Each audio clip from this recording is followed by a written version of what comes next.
because stellar variability and level of systematics were higher than was expected at the mission design stage. And therefore, as a result, these kind of planets are close or below the detection limit for the Kepler telescope.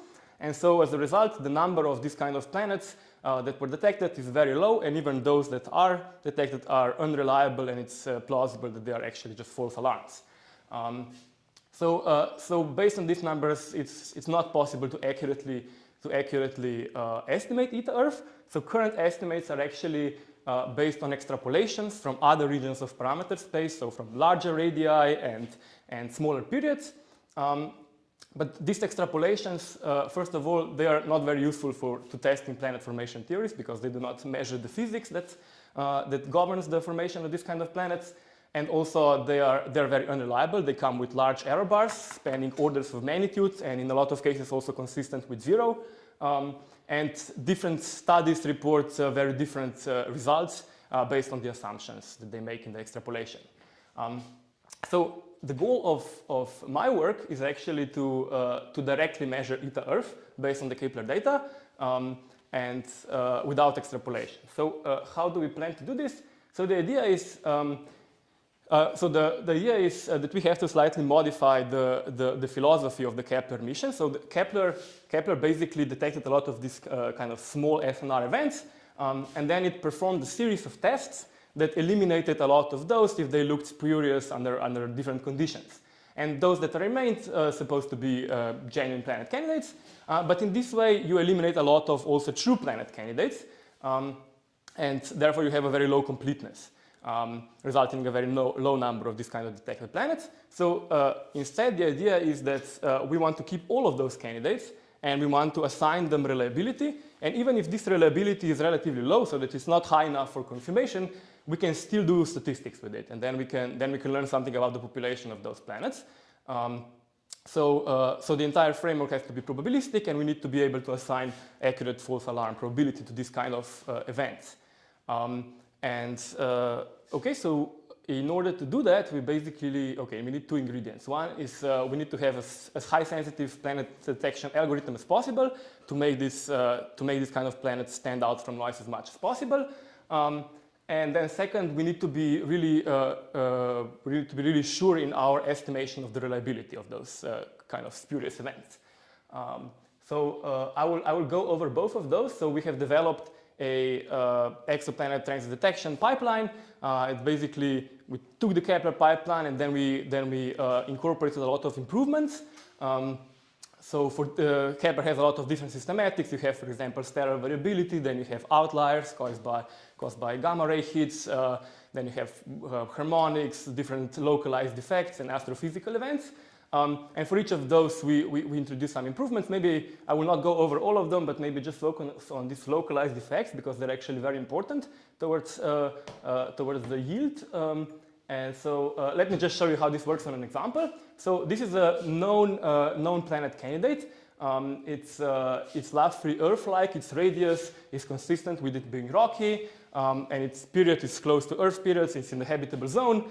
And then if you look at Kepler statistics, for example, it assigns it a score, which is relatively high, higher than some confirmed planets.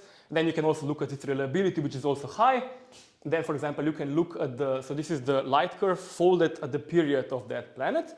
And so this is the transit. And it's actually how these kind of transits are supposed to look like in this closed SNR regime. So it doesn't look like there is anything spurious about this event.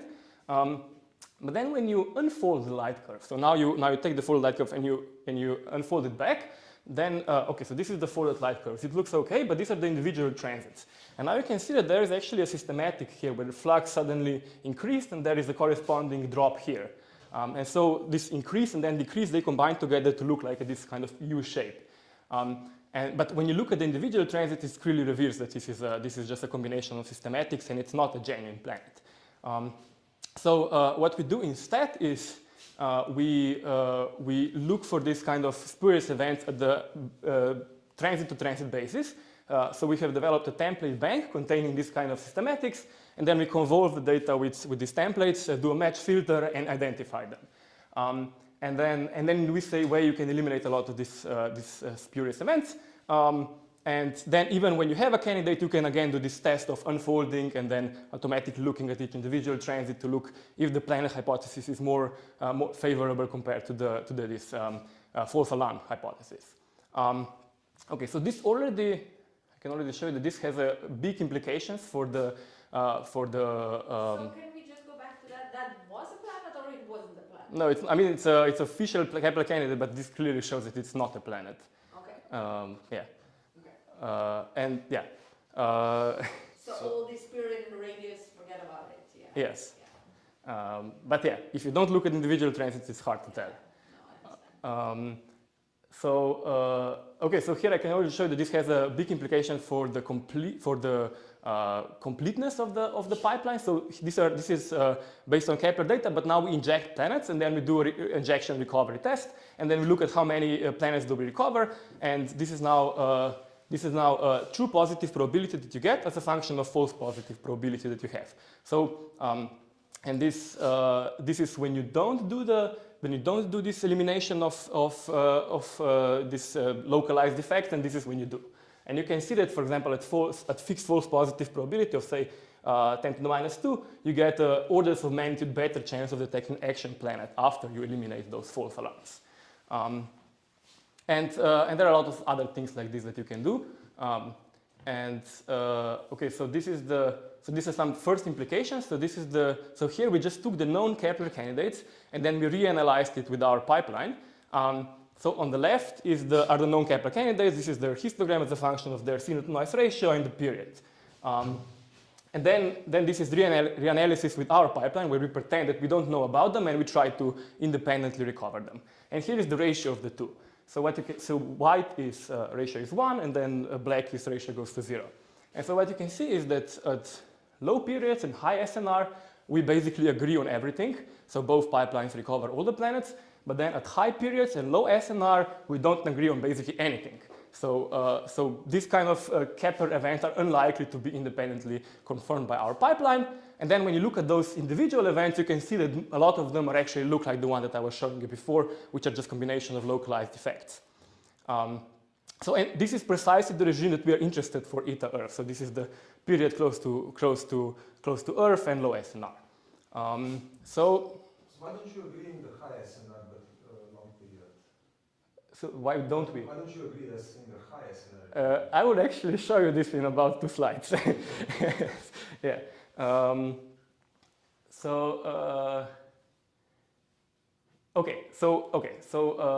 we have a pipeline.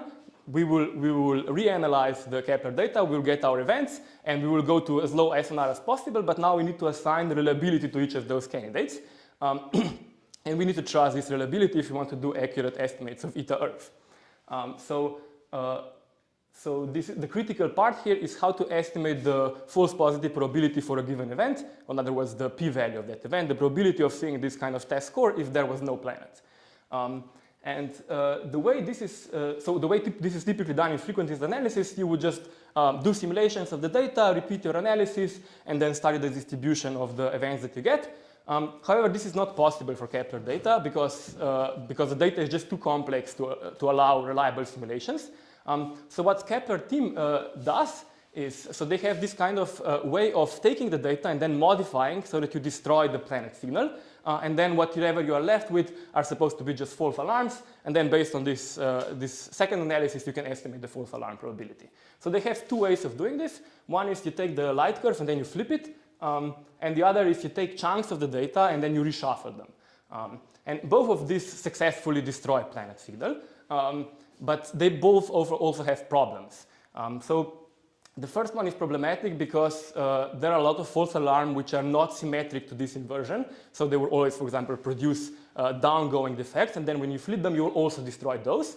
And so you will underestimate your false alarm probability with this. And the second approach also has problems because Kepler data is actually specific that it has, so Kepler Space Telescope has this orbit which is very similar to Earth orbit, around 370 days. And with the period of that orbit, there is some crosstalk in the detector, which causes that occasionally you have an increase in noise levels. And this increase in noise level happens like quasi-periodically with this period of 370 days and produces events with that period. So this is actually, and they can be high signal to noise events. When you do this kind of scrambling, then you also destroy these quasi-periodic alignments. So both of these will underestimate your false alarm probability. So what I'm proposing instead is, we call it the null signal template. So the idea is we won't take the data and modify it. Instead, we will take the template with which we are looking for the signal, and then we will modify this template. So here is the in black is shown the usual periodic template for the planet, where this is the train of events for the planet. And then what you do is you take each of these transits and then you shift it by a small amount, by a small random amount. And in this way you get this orange template, we call it the null signal template, which is no longer periodic. And so this shift is large enough so that it doesn't overlap with the original template. And so in this way you ensure that you don't find actual planets. So whatever you find are just false alarms. But then again, it's small enough so that it's still quasi-periodic. And so in this way you find also these quasi-periodic features in the noise, as well as you don't have problem that inversion has because you still have downgoing flux. And so then the idea is you take this random shifted template, and then you repeat your analysis with it, and whatever you find are just false alarms, and their distribution is the same that you would find if there was no signal with the original template. And what you can do actually is you can do multiple realizations of these shifts, and in this way you get multiple realizations of noise effectively. And so you can estimate the p-value on a star-to-star specific basis. And this is very important actually for Kepler because Kepler stars can have very different noise properties. Just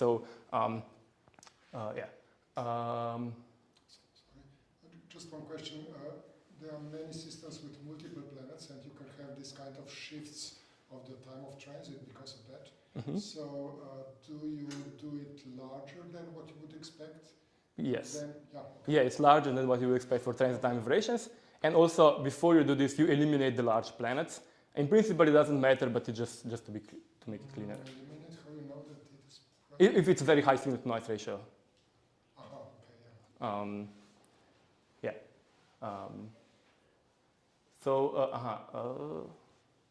Yeah, okay, so this is an illustration of how this works in practice. So this is analysis of the Kepler data.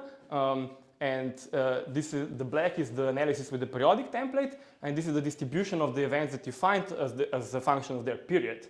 And you can see that here at 370 days, you had this increase, which is caused by these quasi-periodic events. And then if you repeat the same analysis with scrambling, this is now shown in blue, you can see that you do not recover this kind of peak.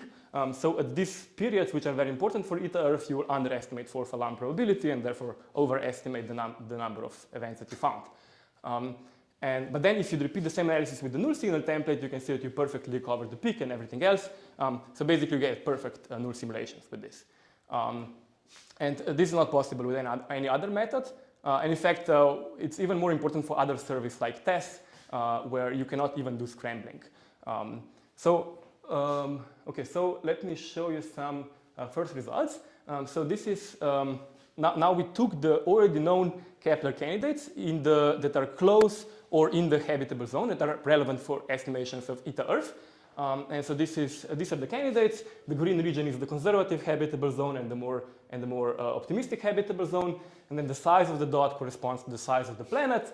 And the color corresponds to the reliability of the planet candidate. Blue is more reliable, red is less reliable. And on the left is the standard analysis that the Kepler does. So this is, here you do scrambling and then you average over all the stars to estimate reliability. And on the right is our analysis with the null signal template, which is now star specific. And you can see that some colors changed quite a bit. For example,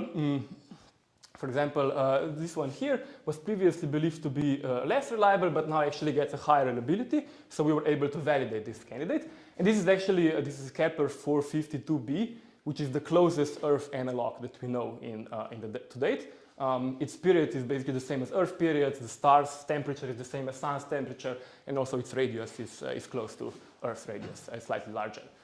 And then on the other. Some cases you also do worse, right? Yes, in some cases. I mean, it's not better or worse. It's the candidates are worse, right? Well, but I mean, if you have all these candidates have been confirmed, so these are the real. No, they're not all confirmed. These are all the candidates. I mean, in this kind of parameter space, it's hard to confirm anything. Okay, I thought they were No, no. Yeah, it's actually impossible to do follow-up in this situation because these kind of events are so low SNR that you cannot do radial velocity with them. How are they actually confirmed then?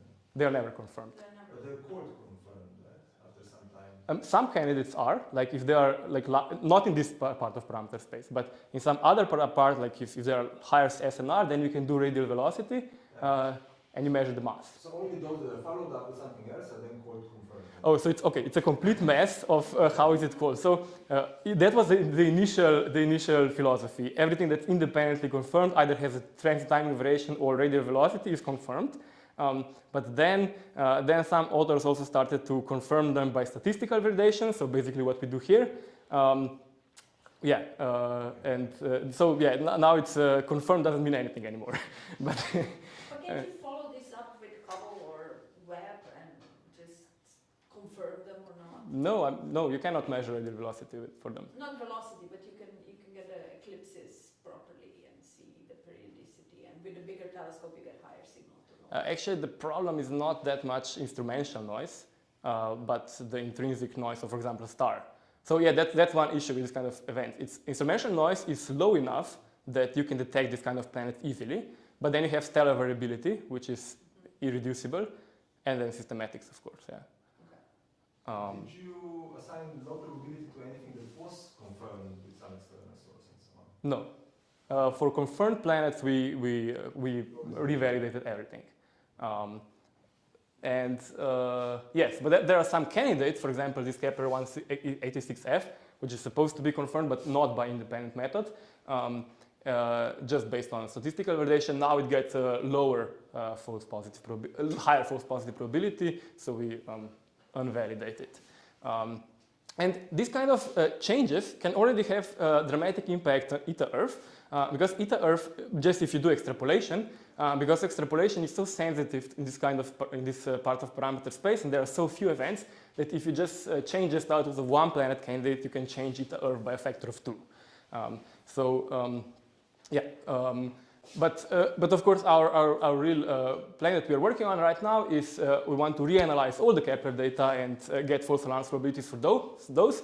Go to much lower SNRs than here, so you will get everything will be red, but you'll have a large number of these kind of events.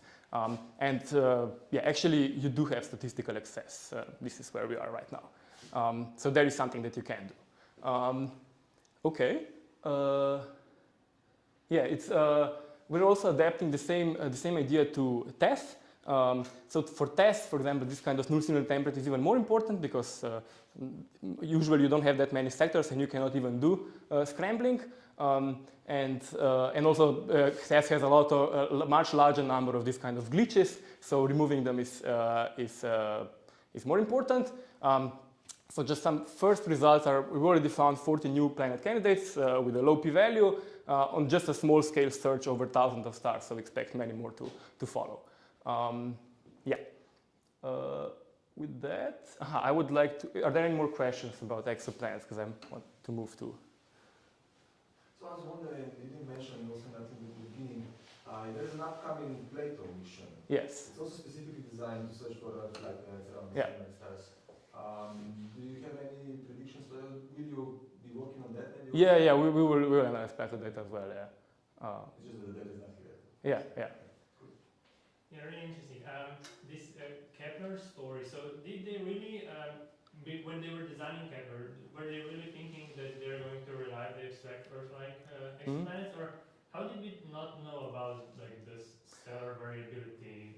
Or yes. How was that possible? How was that possible that it was surprising? So stellar variability levels were estimated based on Sun, and Sun is actually a pretty quiet star compared to what you have in Kepler data, and so basically this. Okay, so it's the stellar variability that was the main factor. Stellar variability and then also systematics. For example, this kind of quasi-periodic noise alignments, these were not expected, or actually were found out where it was already too late to change the mission. So you're saying some solar siblings or sun-like stars are showing more variability than our sun. We couldn't know of that. Yes. I mean, typical main sequence stars have higher variability. Yes. But there is also the other problem, right? I believe that a lot of these planets are found usually around fainter stars, and those That's turn, different thing, yeah. That's much those more- turn out to be much more violent and Mm. than Oh, you mean like M dwarfs? Yeah. Or Yeah. yeah, Kepler did not focus that much on M dwarfs, right? Mm. That's more issue for TESS. Yeah. Yeah, but you get much higher signal for the animal. Yeah. Yeah. So I mean that's an advantage. Of course, you need to observe it, but then you have TRAPPIST 1 or something like Yeah. that. It's called the M dwarf opportunity. Yeah. But yeah, it's still not clear that this kind of planets even can have atmospheres, right? Because they're more violent, and it's possible that the star just strips the atmosphere. Yeah, I mean it's sort of, one should expect that Sun is going to have Sun has low variability, so it can harbor life, right? I mean anything that has highly variable star in emission is not going to be in the habitable zone. Mm. But I guess in this first question we are not asking that, we're just asking Earth-like planets, not habitable zones question. Yeah, habitable zone is like loosely defined. It's loosely defined, yeah, more and more loosely, I guess, Yeah. with time, because now Mm. you have all the oceans under the ice and so on. So. Yeah, yeah. Okay. Okay, but basically the same idea can also be applied to other searches in time series. So, for example, we applied it to search for supermassive black hole binaries. So here the idea is you have a supermassive black hole binary, so they orbit each other, and then around them you have a gas. And you can measure and this is a quasar, so you can measure the brightness of this quasar as a function of time. And this is what this is numerical simulations, what the luminosity over time would look like. And you can see these periodic variations, where this periodic period is just the redshifted period of that binary system. So if you measure strict periodicity in the quasar light curve, you can infer that it's probably a supermassive black hole binary. That's the idea. And so what people have done is they looked at, for example, PTF data. This contains like 30,000 different quasars that they looked at. And then you look for something periodic approximated by a sinusoid. So basically you do a periodogram analysis. And Carisi et al. They reported that based on this search, they found 30 promising supermassive black hole binary candidates. And so sorry, you're speaking here about essentially light boosting, right? Or what is the source of the luminosity change in this case? Doppler boosting or something else? I don't know the details. Yeah, I mean, the question is, okay, you have your pulsar. Yeah. And when it is moving towards you, it will be brighter. When it is moving away, it will be No. Is that one? No. Okay, good. Okay. Yeah. Yes. So we basically okay, so first we introduced some improvements for their search. So one detail is that this kind of quasars, they also have their own variations over time, even if they are not periodic. These are quasi-periodic again.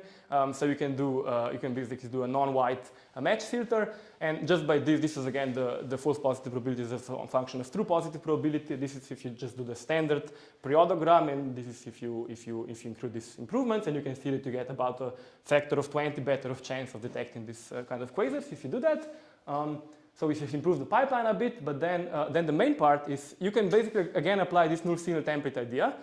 So you found some quasars, and now you will modify the template to repeat the search and estimate the false alarm probability of those quasars. So this is the periodic sinusoid, and then you take individual cycles of these sinusoids and you randomly stretch or contract them.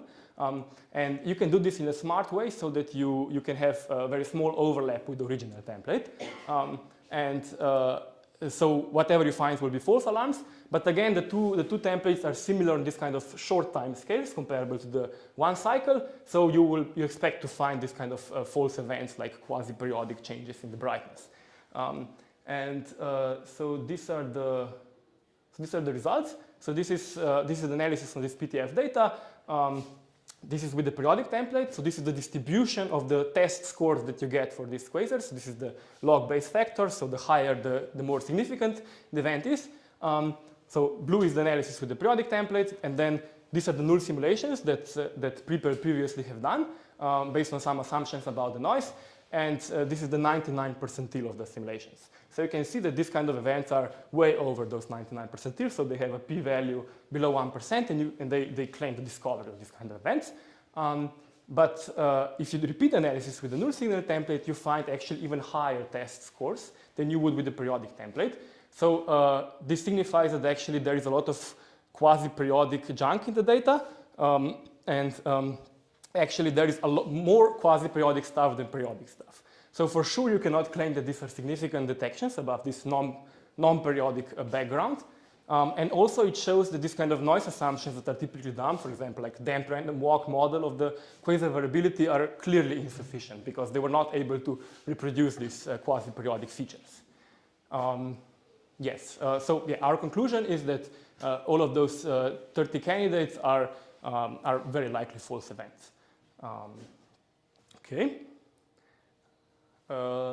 And now finally, I want to switch gears completely. So here I want to talk about general purpose sampling.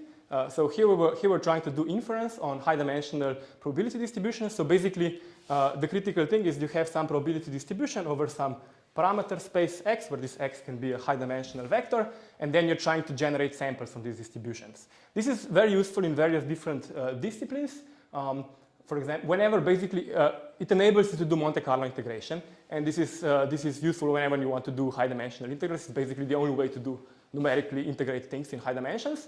And this is useful, for example, for Bayesian inference, where you have some posterior, and then you have to marginalize over all the parameters, but the few that you're interested in.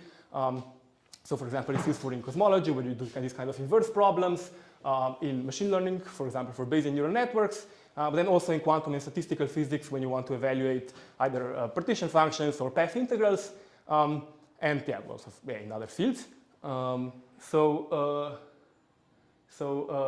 The way this is typically done is you have some probability distribution, and then you generate some dynamics that moves in this parameter space, and you design these dynamics of this sampler in such a way that the probability of finding it in some part of parameter space is given by this probability distribution that you want to sample from. And then you just take this location of this particle at different times, and these are your samples.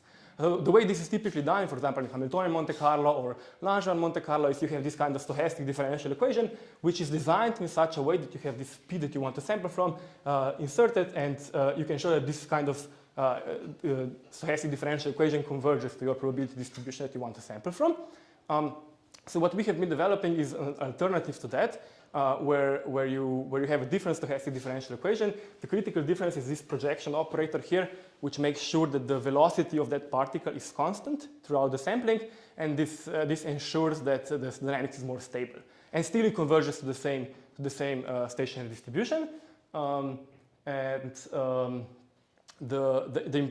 important part that we did is so when you do this kind of Monte Carlo integration, you have some error.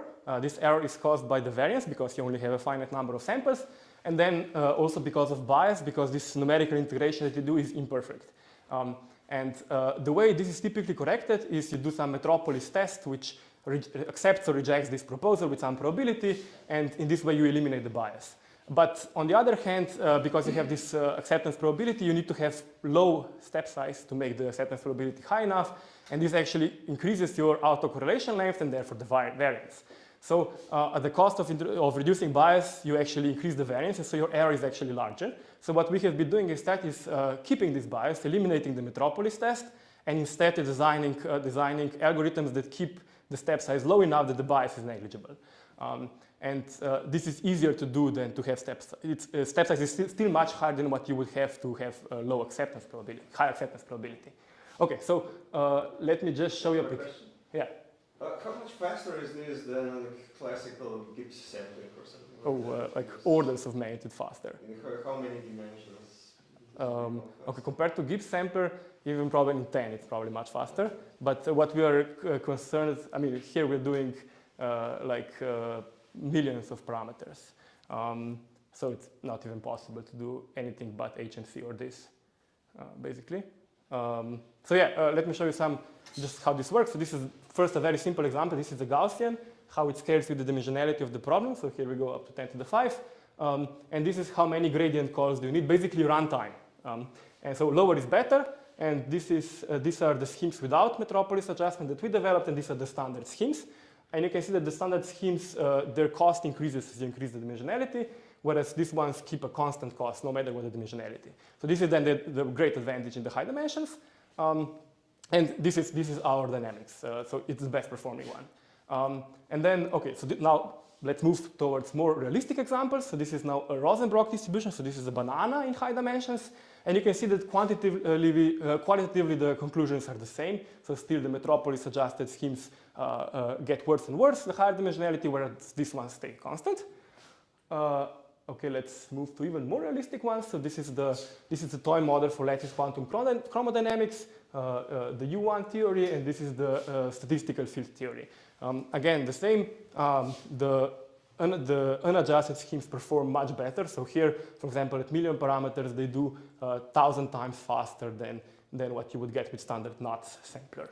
And the same for the statistical field theories. Okay, now let's move to cosmology. So this is now cosmological field level inference from galaxy service. So here you have some forward models of the model of the universe, and then you have some cosmological parameters that determine these dynamics, and then also a lot of nuisance parameters that are the initial conditions. And at the end, you want to marginalize over those initial conditions and get the posterior for the cosmological parameters. And so this is the sampling cost again for different parameters. So these are the cosmological parameters and the nuisance parameters. And this is our scheme, and these are the standard schemes. And again, you can see that you get at least an order of magnitude improvement in performance. This is for 2 million parameters. So just to give you an idea what this means in practice, for example, our scheme works in 4 hours, whereas the standard NUTS needs more than 3 days to converge. And this is another cosmological analysis. Again, field level inference, but this time with CMB lensing. And the conclusions are quantitatively the same. The cost of MCLMC is much lower than the alternatives. So yeah, I just wanted to briefly advertise this. Basically, if you want to try it out, it's implemented in blackjacks, and it's very straightforward to use, and you also have tutorials. Yeah, I'd like to end with that.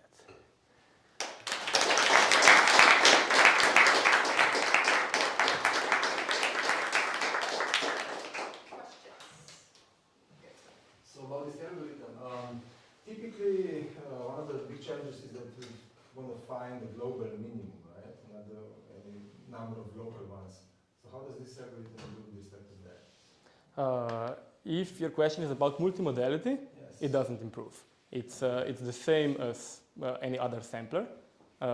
What it improves on is basically uncertainty quantification. Sorry, Uncertainty quantification, right? So when you have, the idea is not just to find the minimum, but to roughly sample. sample around it, yeah.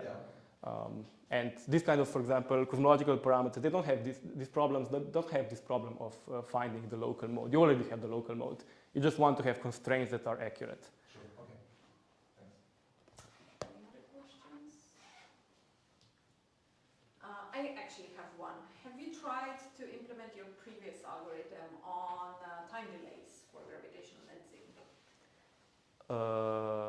For gravitational lensing. So when you have a multiple image, right, you have 4 images, each comes with a time delay. You are trying to determine what the time delay is, and you have this sample data for you observe it at one time.